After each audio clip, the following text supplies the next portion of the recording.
So John 7, 25 through 52. It's our passage for today. And what you're going to see as we go through it is this is a passage full of unanswered questions.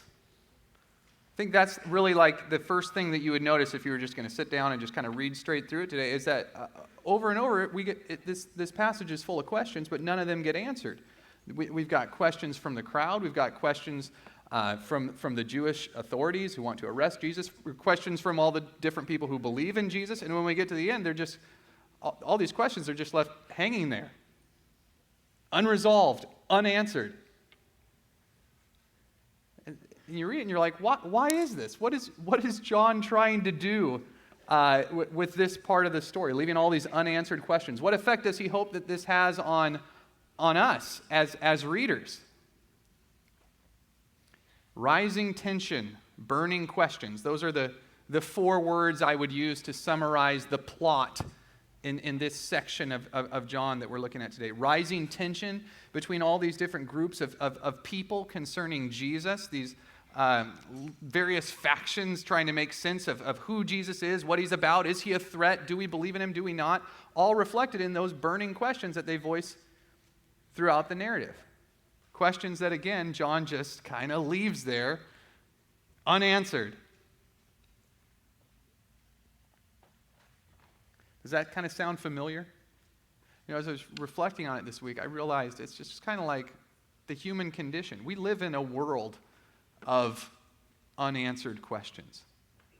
I mean, that ultimately is what the future is from a human perspective. You know, we make our plans, we have our assumptions of what's going to happen, but really, every single day that lies before us is an unanswered question. And that large unanswered question of the future is reflected in a lot of these smaller, kind of more urgent questions that nag at us on a daily basis. Questions that in all likelihood many of us were asking this week, you know, as you look at the headlines. Questions about the stock markets. Questions about the upcoming election and some of the political uncertainty in our country. Questions about a possible virus, pandemic, and the chaos that all of that could go along with all of that. I mean, this is the world that we live in right now, but really every day of our lives is a world of unanswered questions. Rising tension that can go along with that. So how do we deal with this as people? How do we live in this world of unanswered questions as followers of Jesus? I think our passage this morning can show us a way forward. A way that doesn't involve answering all our questions. That's not what we see right here. But a way that involves really changing the way that we ask them and where it is that we look for answers. It's really what I think the value of this is today, for you, for me, for all of us, is John doesn't provide us with answers to the questions this morning, but he does point us to the one who really reframes the questions entirely. So that's who we're going to look at today. Let's start that. Chapter 7, verse 25. This is where we kind of launch right into the middle of this story here. Verse 25, some of the people of Jerusalem therefore said, "Is not this the man whom they seek to kill? And here he is speaking openly, and they say nothing to him. Can it be that the authorities really know that this is the Christ? But we know where this man comes from, and when the Christ appears, no one will know where he comes from." So you can see right away there's going to be confusion and tension in this passage. Little recap from last week, from where we left off. The man there who they're talking about is Jesus, and the they who are seeking to kill him, those would be the Jewish leaders, the Jewish authorities in Jerusalem, where Jesus is right now. They've actually been seeking to kill Jesus in this town for over a year since the incident where he healed the man on the Sabbath, the take up your mat and walk incident. But Jesus has been out of town for over a year. Now he's back. They're also really angry because during that same incident, Jesus had claimed equality with God. Making himself equal with God is what we read back when that happened. So That's blasphemy in the eyes of the Jewish leaders. Jesus is on their hit list. Public enemy number one. He's back in town. They want to get him. Yet to the wonder of the crowd right here that has just been watching Jesus speaking openly at the temple during this big festival they're having right now, they're not trying to arrest him. The authorities are doing nothing. They're not even talking to him about it right now. Why? The crowd wonders. Can it be that the authorities really know that this is the Christ? The first of the unanswered questions in our passage, but I should say it's not really unanswered the way that they ask it there. It's written with a Greek construction that includes a negative word in there, which is basically the equivalent of a sarcasm font. Like, it shows that they are expecting a negative answer to the question. Like, the authorities don't really think that this is the Christ, do they? How could they possibly believe that? No way they would buy into it. And that's because that title, the Christ, was a very theologically and politically loaded term at this time. One with a lot of expectations that were embedded into it, one with a lot of controversy surrounding it. It literally means anointed one. That's what the Christ means. The Greek way of saying the Hebrew word, the Messiah, it's the long-awaited Redeemer of Israel. It's what that title means. And boy, at this time, messianic fever was rampant in Israel. We see this in writings, archaeology from the time. There was all sorts of speculation flying around about, like, who's the Messiah going to be? What's it going to be like when God's kingdom comes? Is it this guy? Is it this guy who gets a little band of followers and they go off in the wilderness, they start a little revolt? This was happening all over the time. And there was this growing belief that the Messiah, he was just going to show up anytime out of nowhere and save the people of Israel. I think that's the belief that's reflected right there in verse 27, the statement from the crowd where they say, but we know where this man comes from, meaning we know where Jesus is from.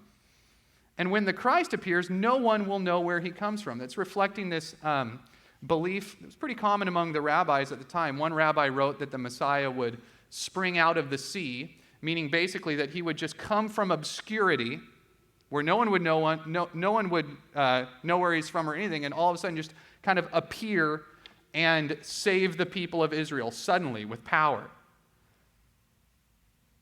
Well, Jesus doesn't fit that profile, obviously, in the eyes of the crowd. It's like they know where he's from. He's from Galilee. He talks like a Galilean. He's hanging out with all of these Galilean fishermen. We know Galileans who know him, that he was, a carpenter's son and, was in Galilee his whole life. So this isn't the Messiah. He can't be. We know where he comes from. Or do they? Verse 28. So Jesus proclaimed as he taught in the temple, you know me, and you know where I come from. But I have not come of my own accord. He who sent me is true, and him you do not know. I know him, for I come from him, and he sent me.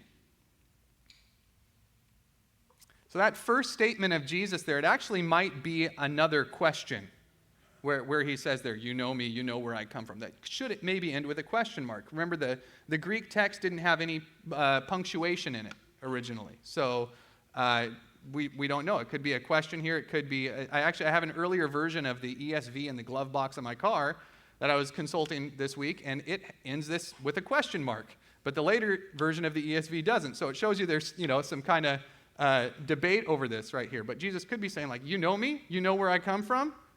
No, you don't. Because as we know from the very first verses of the book of John, Jesus' true home is not Galilee. Right? Jesus' true home, his true provenance, is God's dimension, heaven. He was sent, he says here, meaning that, he came from somewhere else on a mission. That mission's from no one less than God. I know him. I come from him. He sent me. Jesus says this, 3 times there at the end, basically repeating it for emphasis. I come from God, not Galilee. That's his point. And then Jesus ramps up the tension that was already growing here by making a direct accusation against the Jewish crowd. Him you do not know. God you do not know. Jesus is saying to them. Those are fighting words to the Jews, these people who, pride themselves on being the keepers of God's revelation, the recipients of his law, the children of God's covenant, the stewards of God's temple. The only people in this entire world full of pagans who really know the one true God. That is us. That's the Jews. And you're saying, Jesus, that we don't actually know him? No, he says, not if you do not recognize the one who he has sent. Their rejection of Jesus is proof they do not truly know God. That's what Jesus is saying. Get a sense that he is a controversial figure, right? He did not just come to unify all these people. He came to divide, to bring not peace, but a sword. So, they were seeking to arrest him. But no one laid a hand on him because his hour had not yet come. Yet, many of the people believed in him. They said, when the Christ appears, will he do more signs than this man has done? Again, this is a question that implies a negative response. Like, how could someone possibly be doing more signs than Jesus has done? Like, that's enough evidence for us. We've seen him heal the sick. We've seen him cast out demons. We've seen him multiply bread. I mean, what more could you expect from the Christ? This is why many people believed in him, John says. But many did not. Another question, and still the tension increases. Verse 32. The Pharisees heard the crowd muttering these things about him, and the chief priests and the Pharisees sent officers to arrest him. Jesus then said, I will be with you a little longer, and then I am going to him who sent me. You will seek me, and you will not find me. Where I am, you cannot come. The Jews said to one another, where does this man intend to go that we will not find him? Does he intend to go to the dispersion among the Greeks and teach the Greeks? What does he mean by saying, you will seek me and you will not find me, and where I am, you cannot come? So you've basically got, three unanswered questions all jammed together in those last three verses, all basically asking the same thing. Like, what on earth does Jesus mean when he says he's going to go somewhere that we cannot follow him? The crowd's first response is just sort of to take this literally that Jesus, must be planning a mission trip to the Greek Isles. That's basically what they mean when they say go to the dispersion. They mean the dispersed Jews, these Jewish people that for economic or political reasons have been, scattered all throughout the Roman Empire during this time period. And that part about the Greeks there was pretty much the Jewish way of referring to anyone who was not a Jew. So they wonder if this means Jesus is going to go abroad, take his show on a world tour and try to gather a lot of these other Jews that are scattered out elsewhere and maybe even non-Jewish people to his cause, to be his followers, his disciples. Now we should notice right here some of the typical John irony that we have been seeing laid on pretty thick throughout this whole section. Because obviously in the short term, Jesus has no plans of going to Greece, right? This is just another example of the confusion, the ignorance of the crowd. They have no clue what's going on when it comes to Jesus. However, in the bigger picture view, Jesus does ultimately want to go teach the Greeks and to gather the Jews from among the dispersion, Jewish and non-Jewish followers from all over the world to himself. In fact, by the time that John actually writes this gospel, Jesus already has done this through the work of his apostles. It's part of the irony here, because in all likelihood, John wrote this gospel. He was writing this part here about them wondering if Jesus was going to go to the Greeks. He wrote this on the other side of the Mediterranean, right? In the city of Ephesus, most likely, in modern-day Turkey. So this is a series of questions that would give John's readers a bit of a chuckle when they first were hearing this read aloud in a Christian home gathering somewhere in the Greek Isles, where this gospel was likely first distributed among the Greeks, among the Jews of the dispersion. So what I think John is indicating with a bit of a wink right here is that this crowd is actually speaking better than they know. Another theme that will resurface again in John. Verse 27. On the last day of the feast, the great day, Jesus stood up and cried out, "If anyone thirsts, let him come to me and drink. Whoever believes in me, as the scripture has said, out of his heart will flow rivers of living water." I think we need some background here to kind of really appreciate the drama of this scene, the spectacle of what Jesus is saying in this statement. So the feast that's in question there, again, this would be the Feast of Booths that we talked about last week, that same festival. That's it's really the backdrop for this whole chapter and the next, where you got thousands of Jews packed into Jerusalem from all over the place. They traveled here. They set up little leafy, branchy structures that they would live in for a week. The harvest was over. They're celebrating that. They're worshiping God. They've got stuff they're doing every day, sharing meals with each other. Just a huge, joyful festival. And the climax of this whole week of celebrating was this water ceremony that they would have on the final day. And so the high priest, who would be followed by this huge procession of people who were waving branches and holding citrus fruit, again, a symbol of the harvest, the high priest would take a golden pitcher, and he would go to the pool of Siloam and fill up this golden pitcher with water. And then they would all parade back to the temple, where they would be singing a bunch of psalms and do this series of chants and stuff. And then the priest, when they would sing the last psalm, they would all shout out the same things, praise to God, and he would pour out this pitcher, this golden pitcher full of water, as an offering into bowls at the feet of the altar. It was just, again, this is the climax of the feast. Everybody cheering, everybody watching this. And for the Jews, this was a ceremony that was not only fun for them, but just so rich in symbolism. Water shows up all over the place in the Old Testament, and it's always associated with God's provision of life, God's presence, God's blessing, and God's Spirit, particularly connected with the age to come.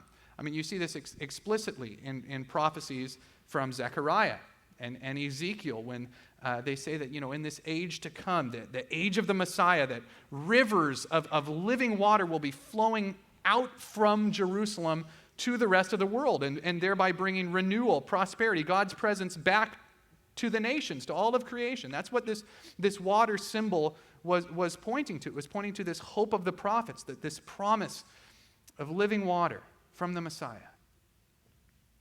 And right here, on the great day of the feast, in the sight of everybody, Jesus stands up and proclaims that all of this is pointing to him. If anyone thirsts, let him come to me and drink.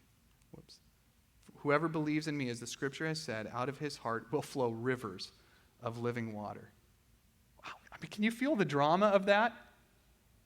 I mean, just the spectacle of it all. I had a professor in seminary who thinks that part about Jesus stood up was intentional, and that he actually hopped up onto the steps of the altar just to be as dramatic as possible about this.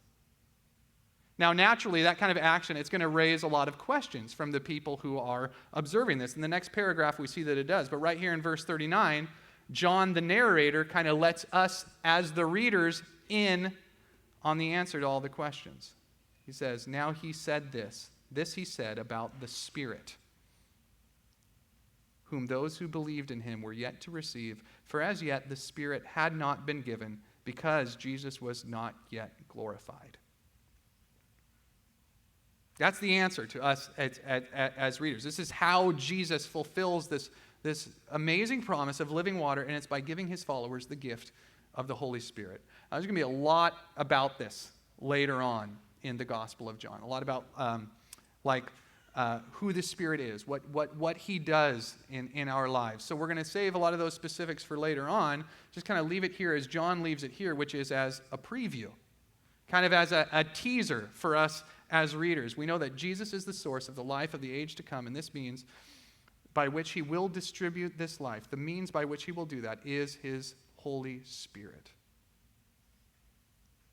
Now, of course, that little aside there about the Holy Spirit, it's not said by Jesus. It's said, it's written there for us, the readers, and at this point, the crowd, they're just as baffled as ever. Verse 40, when they heard these words, some of the people said, this really is the prophet.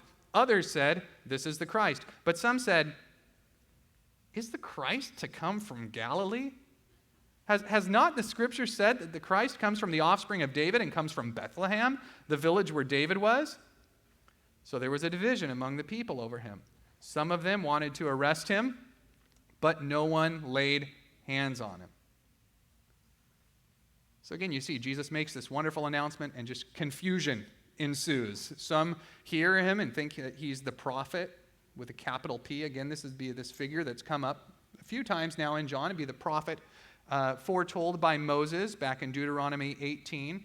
Others come to the conclusion that Jesus is the Christ, the Messiah. But still others argue against that based on where they know Jesus comes from. Is the Christ to come from Galilee?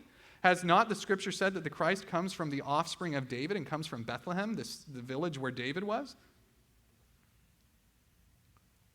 Now, this probably seems like a pretty ridiculous argument they're making if you've read, the other three Gospels.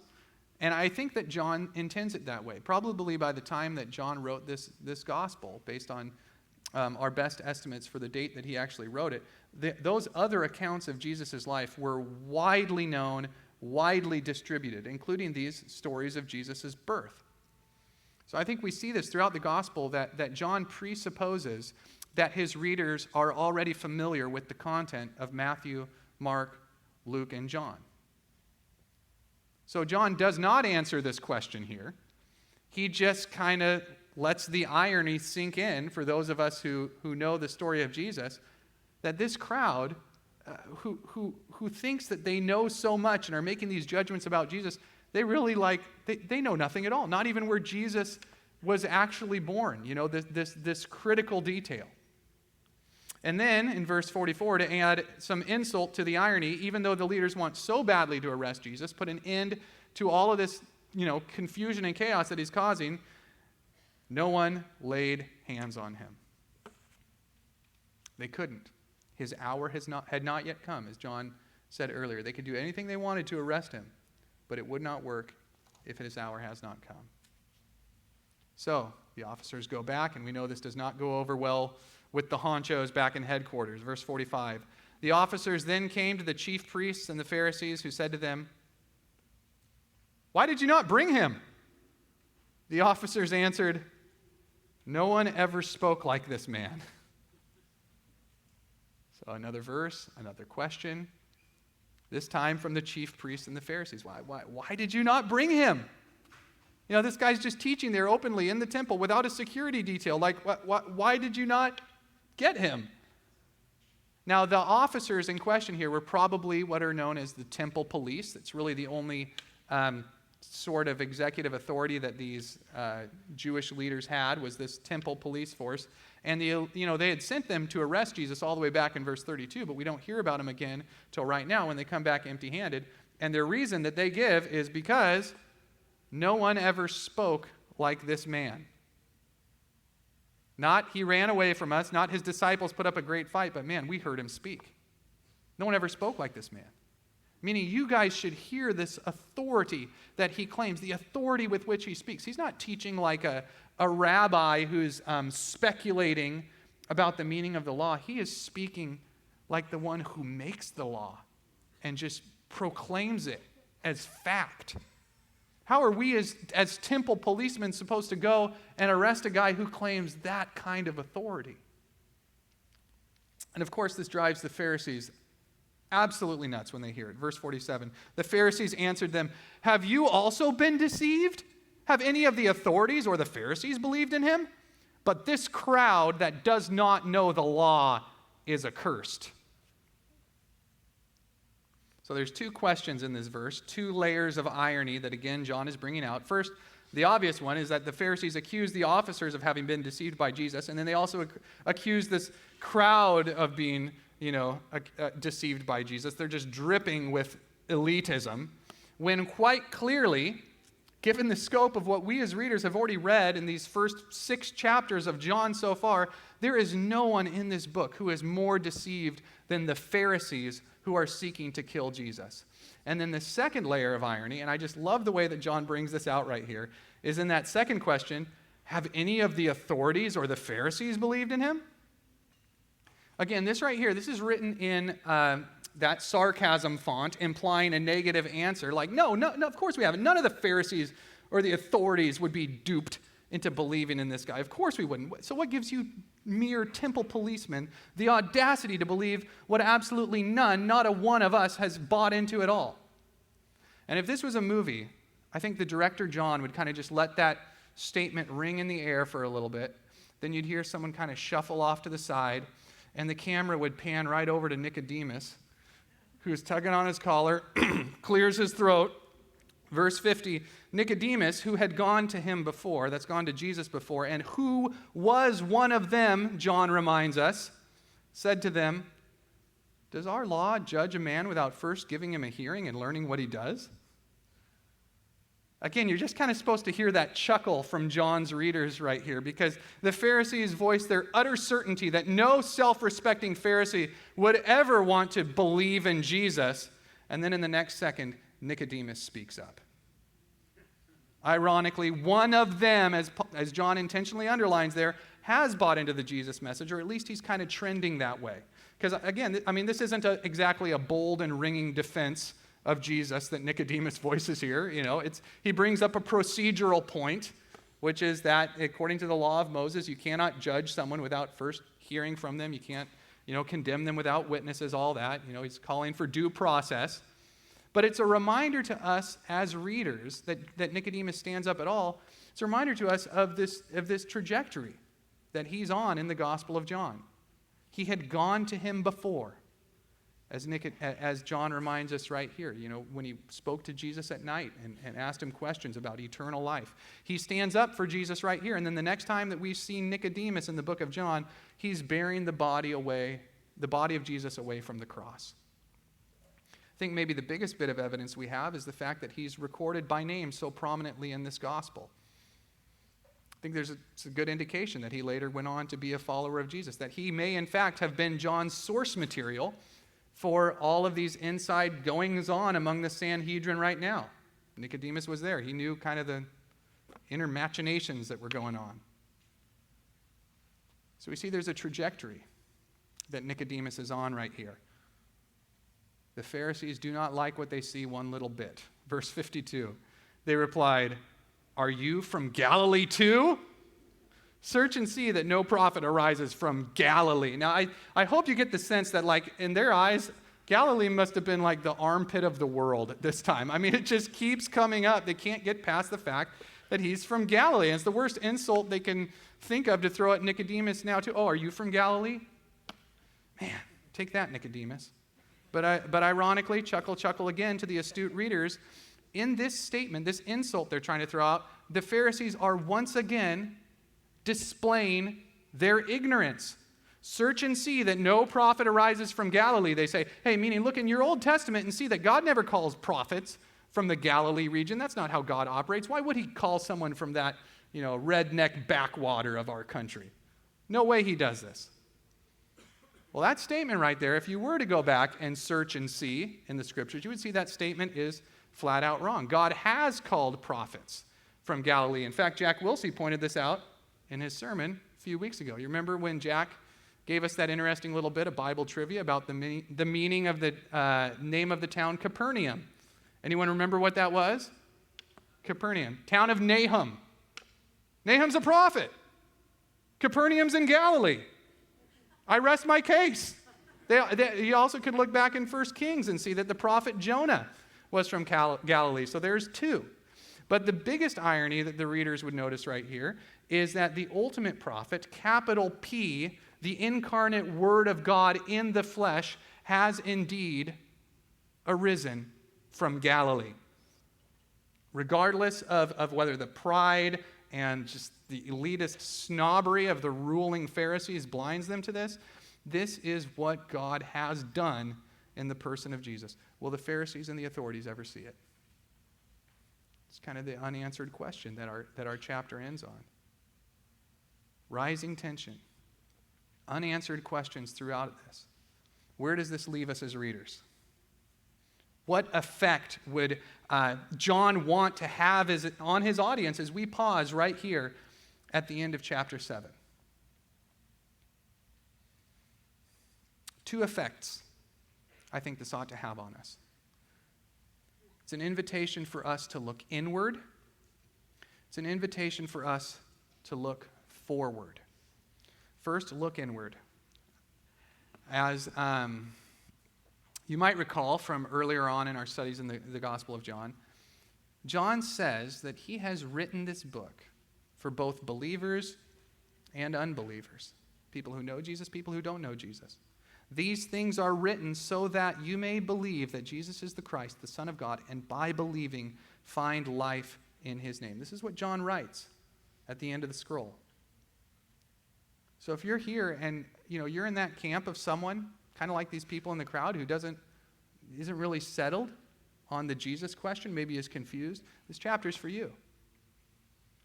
This book is for you. You are John's target audience. John wants you to look inward in this chapter and examine yourself.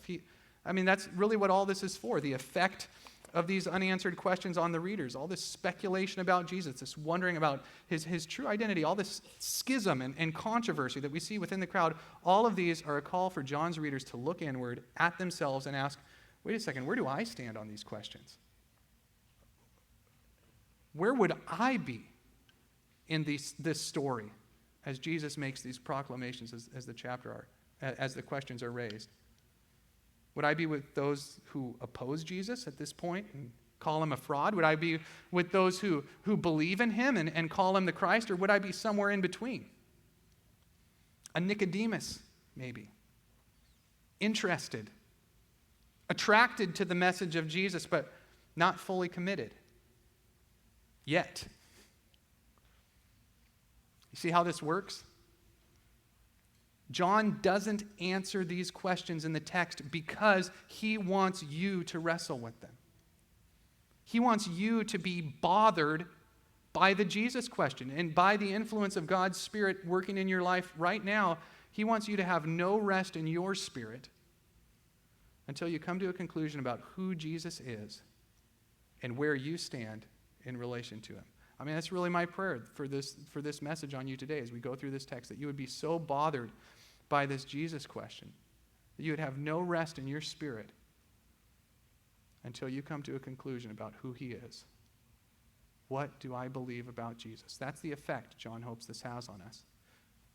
For those who do not yet know Jesus, but also for those of us who do. That's the second direction he wants us to look for us as believers. He wants this chapter to cause us to look forward. Forward to what we know is coming in the story. Forward to the cross, the tomb, the ascension. Really, the three-part work of Jesus that is the answer to all of these unanswered questions.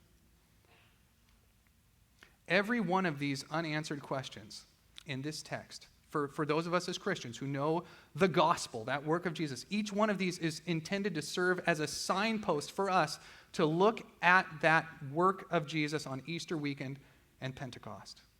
That's what this is pointing to. That's how many of John's readers would look at this chapter. They would see it pointing forward to Jesus' death, forward to his resurrection, forward to his return to the Father in victory and glory. And then they would look at all these unanswered questions in this chapter through the lens of that work. I think John plants clues to this throughout the text today. Clues that his Christian readers would undoubtedly pick up on. All throughout that frame, all throughout this chapter, you have that refrain that comes up, his hour had not yet come. His hour had not yet come. You see this really throughout the whole first part of John. What is that hour? A first-time reader might wonder, what is this pointing to? But for the Christian who knows where this story is going, there is no doubt this is the hour of his death. This is the hour of the cross. This is what John is pointing us to. The shadow of the cross hangs over this entire chapter. This is what Jesus means when he says that bit about going somewhere where no one can find him. The crowd hears this and they're baffled. Is he going to go to Greece or what? No, Jesus isn't talking about Greece, the Christian reader knows. He's talking about going to the grave. The grave that he will leave empty 3 days later, where people are going to go to look for him, but they will not find him because Jesus will be risen. Jesus will be glorified. John points us to this explicitly in verse 39 with that bit of explanation. Now he, Jesus, said this about the Spirit, whom those who believed in him were to receive, for as yet the Spirit had not been given because Jesus was not yet glorified. What does that mean, not yet glorified, the first-time reader might wonder. But to the Christian, there's no doubt. It's the three-part work of Jesus that John is pointing us to. The glory that he displays when he dies on the cross to conquer sin. The glory that he displays when he rises from the tomb to conquer death. The glory that he displays when he returns to his Father in victory and glory to rule in heaven, continue his work on earth through the gift of the Spirit. This is the glorification of Jesus. Cross, tomb, ascension. Three parts of one work. The gospel. That is what all of this is pointing to. And this is the value of this for Christians today, I think. We can't look at this chapter and not look forward to what is to come. We can't look at this chapter and not think about the gospel. We need this every single day. We need to remember this. We need to look forward. You know, every morning in my email inbox, I get a news briefing from a national news outlet. And this week, three headlines dominated the newsletter every single day. It's the presidential election, the plunging stock markets, and the spread of the coronavirus. Now, it's easy to see why these headlines are news. These are major global events with major consequences, potentially for each one of us. And because of this, each storyline is potentially a major source of anxiety for people in our lives, for those in our neighborhoods, those in our families, for us. You could think of these as unanswered questions, each one of those headlines. Who's going to be president next year? What does that mean for us as a nation? Will our economy tank?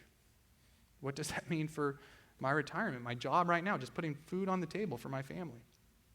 Will this virus become a pandemic? Will people I love get sick? Will I get sick? Again, these are major and real questions that make the headlines because right now we don't have answers to these. It's the uncertainty of it. So how should a Christian look at these questions? I'm going to suggest the lens that John gives us right here. We look forward through the lens of the gospel, the cross, the tomb, the ascension of Jesus. We don't just interpret this passage in light of these events. We interpret our world in light of these events. We interpret our future in light of these events. We see all things, including the unanswered questions, through the lens of the gospel of Jesus Christ. Take the presidential election. Yes, the ruler of our country, this is a significant choice, and we should each weigh our votes responsibly and carefully. It's our duty as citizens. But we should also remember the gospel. Because no matter who sits in the Oval Office, we know who sits on the throne of heaven. That's not going to change. Our risen Lord, our ascended King, the one who is truly glorified, he's in charge. No one else. No matter what other illusions we might have, he is in charge. Same when we think about the stock markets. Because yes, we have a responsibility to steward our finances well and to work diligently to provide for our families, to give to the work of the gospel, to give to help the poor. But we must also remember the gospel in this, that we remember that no matter what it says on our bank statement, the work of Jesus on the cross, it has given us an inheritance that cannot be shaken by any ups and downs of the markets. That in Jesus, we are wealthy beyond our wildest dreams. Each one of us. This is what it means when we look forward in faith. We look at the work of Jesus, what he has done, and we look at the future in light of that. And then the coronavirus. Yes, the coronavirus, it's something to prepare for. We should take reasonable precautions. We should be conscious stewards of our health and look out for the health of our neighbors. Be ready to help others who might need it. And yes, we may get sick. Same with those that we love. But for Christians, a pandemic is not a question without an answer. Because we see this question as we see all things, past, present, and future, through the lens of the work of Jesus Christ. His cross, his tomb, his ascension.